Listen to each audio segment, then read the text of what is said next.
Au moins 10 morts et 12 blessés dans un accident de la circulation en Dautré dans la commune d'Abobo. Et puis Joe Biden a dévoilé aujourd'hui lors de son sommet sur le climat un nouvel objectif américain de réduction des émissions polluantes a quasiment doublé pour marquer le retour de l'Amérique dans la lutte contre le réchauffement et pousser le reste du monde à l'action. Bonsoir et bienvenue dans le journal. Au moins 10 personnes ont été tuées dans un accident de la circulation aujourd'hui impliquant un camion, un minicar et un taxi au carrefour de Dautré dans la commune d'Abobo au nord d'Abidjan. Le groupement des sapeurs-pompiers militaires ont secouru 12 autres gravement blessés. L'accident a été, les images ont été filmées par Séri Konaté de la direction des magazines et débats. La coiffure n'a pas de secret pour Alphonse et sa fille. Le père et la fille ont un salon de coiffure hommes et dames à Fer-Kessédougou dans le nord du pays. Tenez-vous bien, Alphonse est spécialisé dans la coiffure dames et sa fille Honorine coiffe les hommes. Comment père et fille gèrent-ils leur clientèle? Clément Boko nous le dit dans ce reportage. Fer-Kessédougou au nord de la Côte d'Ivoire. Comme tous les matins, Honorine Cynthia se rend à son lieu de travail. Elle est spécialisée dans la coiffure homme chez Alphonse, un salon de coiffure bien connu à Ferké. Mais il n'y a pas d'affluence ce dimanche matin. Après quelques minutes d'attente, le premier client fait son entrée. Bon, j'ai aimé la coiffure et puis quand je coiffe, je me sens à l'aise dedans, tranquille quoi. Ça a été un peu difficile, mais avec le temps, j'ai convaincu les clients. Si un client vient, si je veux le coiffer, s'il refuse, j'insiste. Et puis après, il accepte et puis après, il est satisfait. Bon, très longtemps, moi, je viens toujours pour me coiffer ici. Et ici, bon, il coiffe bien. À ses débuts, Honorine a été coachée par Yacouba Soro. Aujourd'hui, la jeune dame s'est fait une place à côté de l'artisan coiffeur. J'ai mon papa qui coiffe les femmes. Donc j'ai dit pourquoi pas, comme un homme coiffe les femmes, pourquoi pas une femme coiffer les hommes. Donc c'est de ça, c'est parti. Donc j'ai dit à mon oncle, il m'a dit, non, de parler à mon papa. Mon papa a dit, ok, il n'y a pas de souci. Donc c'est de là que ça a commencé. Elle a aimé la coiffure homme comme ça. Elle m'a dit, tonton, ah vraiment, je voulais coiffer. Et tu es sûr que tu peux faire ça? Elle dit, sans problème. Elle dit, ok, on a commencé à essayer un peu. Avec le temps aussi, j'ai vu que ça allait bien. Les clients qui venaient au début, ils refusaient, machin, tout ça. Mais après, elle a convaincu. Et comme ça, voilà, quand quelqu'un vient maintenant, on dit, bon, et Cynthia, ta fille. Et dit, elle est là. Soit-même, les gars me refusent, le patron même. On dit, ta fille. Au début, ça chauffait mon cœur, mais après, j'ai compris que non, c'est qu'il pensait que ce n'est pas ça. C'était sa coiffure qui me plaisait quand même. Dans ce salon de coiffure, Alphonse, le père de Honorine, est également coiffeur et le patron. Il coiffe les femmes depuis une vingtaine d'années, mais a débuté avec la coiffure homme. Les jeunes filles venaient me voir dans le salon. Elles disent non, il faut me peigner, il faut faire ça. Bon, je ne savais pas faire au fait. Mais je vois qu'elles insistaient. Donc du coup, bon, je suis allé payer des chignon au marché qui sont déjà fabriqués. Donc je viens, je peigne les cheveux et puis je place. Et si la première, quand j'ai fait ça, elle allait dire ça à la maison chez eux, que ah, le monsieur là, il m'a bien coiffé. Au fait, je ne savais pas faire les chignons, mais je partais faire ce qui était déjà prêt. Donc 2 à 3 à 4, j'ai vu que les gens venaient. Bon, j'ai vu que le matériel, je ne maîtrise pas le matériel, il faut que j'aille me former un peu.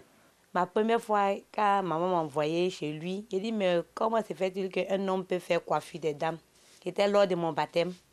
Et quand il m'a coiffé, sincèrement dit, tout le monde a apprécié. Bon, j'ai aimé depuis ce jour. J'aime me coiffer chez lui. Aujourd'hui, père et fille s'unissent pour donner un coup de charme aux habitants de Fer-Kessédougou.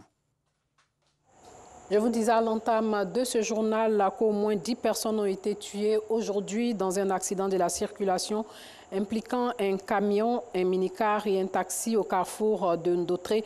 C'est dans la commune d'Abobo, au nord d'Abidjan.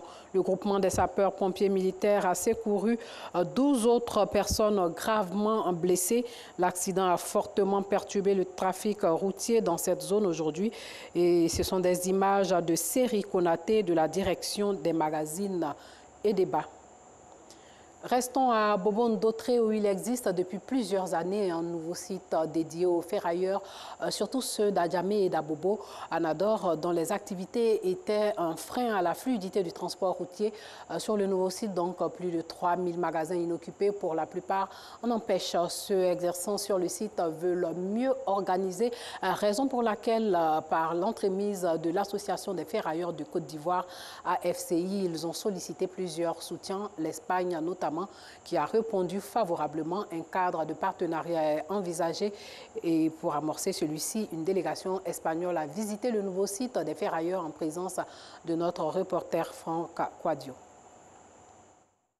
À Bobo, la case du quartier Anador, un dédale de magasins et de véhicules obstrue le trottoir. Quelques kilomètres plus loin, l'ancienne casse d'Adjamé aujourd'hui, parc à bétail. Les anciens occupants recasés en 2013 sur un nouveau site, celui de Ndotré. Adama, l'un de ceux-ci, vend des radiateurs depuis 5 ans. Quand je suis venu ici, j'ai sentiment me sens à l'aise par rapport à la ville. Ici, il n'y a pas d'embouteillage, il n'y a rien. Il y a des clients qui peuvent venir derrière toi, toi-même tu es en l'aise, tu peux bien garer la véhicule, tu travailles ça. Ils sont des centaines à occuper ce terrain de 12 hectares. Pour inciter les ferrailleurs à libérer les espaces publics, l'État a mis à leur disposition 3632 magasins, pas tous occupés cependant. Ils sont nombreux à traîner le pas. La raison? Avant, quand on était au garage en haut, là, il y a très grande différence. Au garage en haut, ça marchait. Il y a des trucs qu'on vendait au garage en haut, là, aujourd'hui, là, on ne peut pas vendre. En tout cas, ce qu'on voit comme souci, là, il n'y a pas de route. Et puis, nos collègues qui sont hors de notre ici, là, en tant qu'ils ne sont pas là, nous, à mon avis, notre ne peut pas marcher comme il faut. Mais pour le secrétaire général des ferrailleurs de Côte d'Ivoire, AFCI, une autre lecture de la situation s'impose. Vous voyez, nous sommes à moins d'1 kilomètre. D'ici, vous voyez déjà le bitume. À moins d'1 kilomètre, personne ne dira que ici c'est loin. Nous sommes en pleine ville. Un ferrailleur, tu as de la bonne marchandise, tu es sérieux, les clients, ils vont te courir après. De plus, le véritable défi est ailleurs. Les ferrailleurs doivent être mieux organisés et mieux outillés. L'AFCI a sollicité et obtenu le soutien de l'Espagne. La collaboration que nous demandons de l'Espagne, c'est une collaboration de partenariat gagnant-gagnant avec les opérateurs espagnols qui sont dans le même domaine que nous. Ça veut dire l'auto-mécanique, pour qu'on puisse travailler en collaboration. Une délégation espagnole qui a sillonné les différentes casses d'Abobo et Ndotré avec intérêt. On va se mettre à l'œuvre, on va s'attaquer à pouvoir identifier des potentiels collaborateurs en Espagne qui pourraient éventuellement être intéressés, bien exporter, bien investir, bien faire de la formation conjointe dans ce secteur. Il y a du potentiel et il ne faut que l'explorer. L'Espagne, engagée donc à accompagner le secteur de la ferraille. Ce pays européen consacre 16% de son exportation aux véhicules et possède une expertise industrielle en matière de production de pièces et de composants auto. Sachez que les élections législatives de la circonscription numéro 97 d'Arikoka, Niakara et Tortilla, communes et sous-préfectures, sont prévues le samedi 24 avril prochain. Ce scrutin, sachez-le, avait été reporté en raison du décès d'une candidate suppléante. 21 avril 1990 à 21 avril 2021, la Fédération estudiantine et scolaire de Côte d'Ivoire a 31 ans qui consacre la maturité de la FESI, qui prône la non-violence et l'excellence. Lors de cette journée commémorative, l'accent a été mis sur la contribution de la gente féminine pour un leadership nouveau. Bintou Pekele a immortalisé les 31 ans de la FESI à l'université Félix Houphouët-Boigny de Cocody.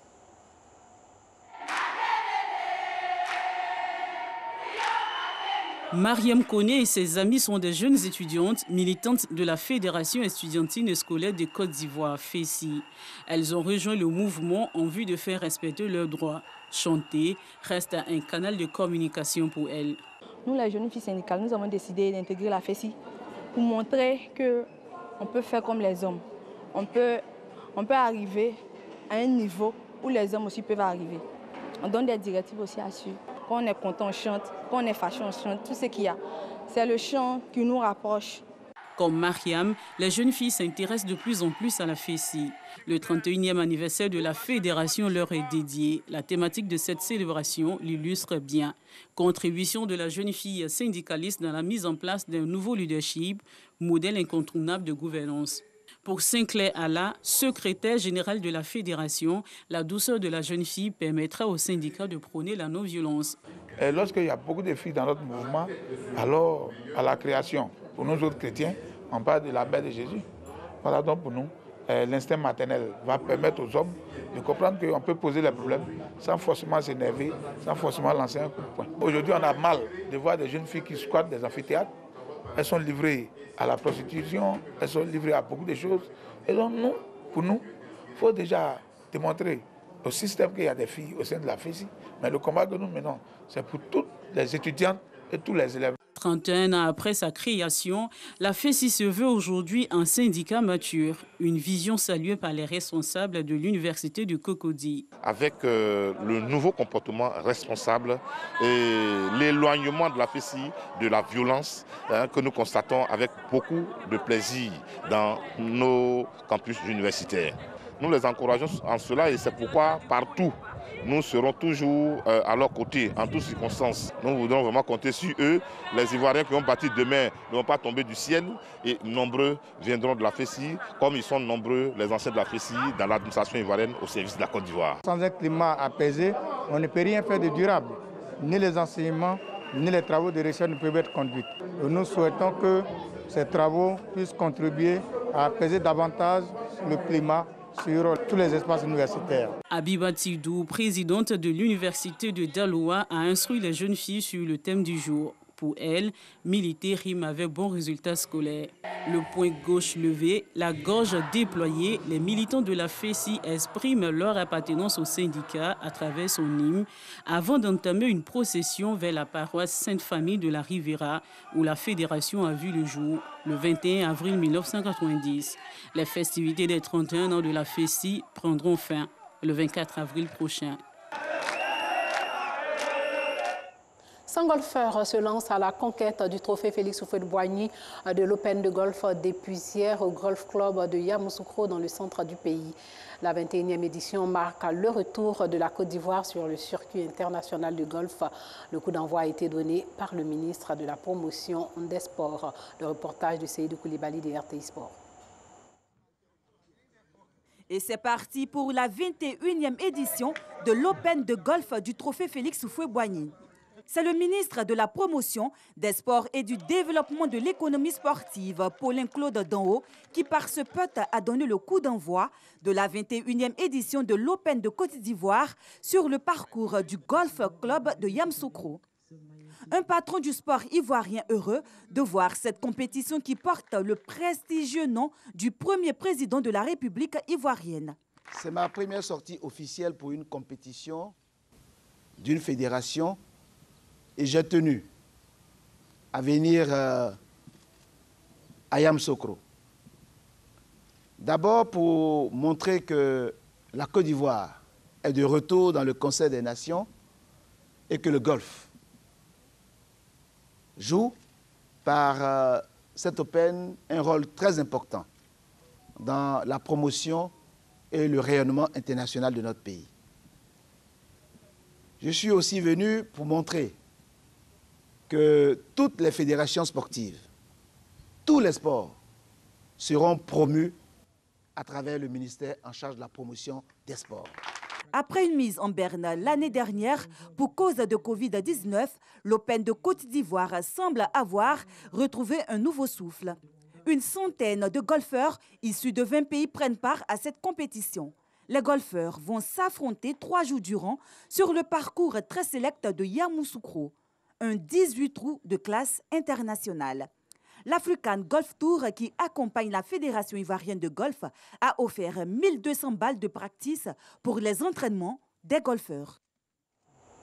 Joe Biden a dévoilé aujourd'hui lors de son sommet sur le climat un nouvel objectif américain de réduction des émissions polluantes à quasiment doublé pour marquer le retour de l'Amérique dans la lutte contre le réchauffement et pousser le reste du monde à l'action. Le 46e président des États-Unis a promis à l'ouverture de cette réunion virtuelle de 2 jours avec une quarantaine de dirigeants mondiaux de réduire les émissions de gaz à effet de serre de la première économie mondiale de 50% à 52% d'ici à 2030 par rapport à 2005. Cet objectif double quasiment l'ancien engagement de Washington d'une diminution de 26% à 28% à l'horizon 2025. Voilà, c'est tout pour ce soir. Portez-vous bien.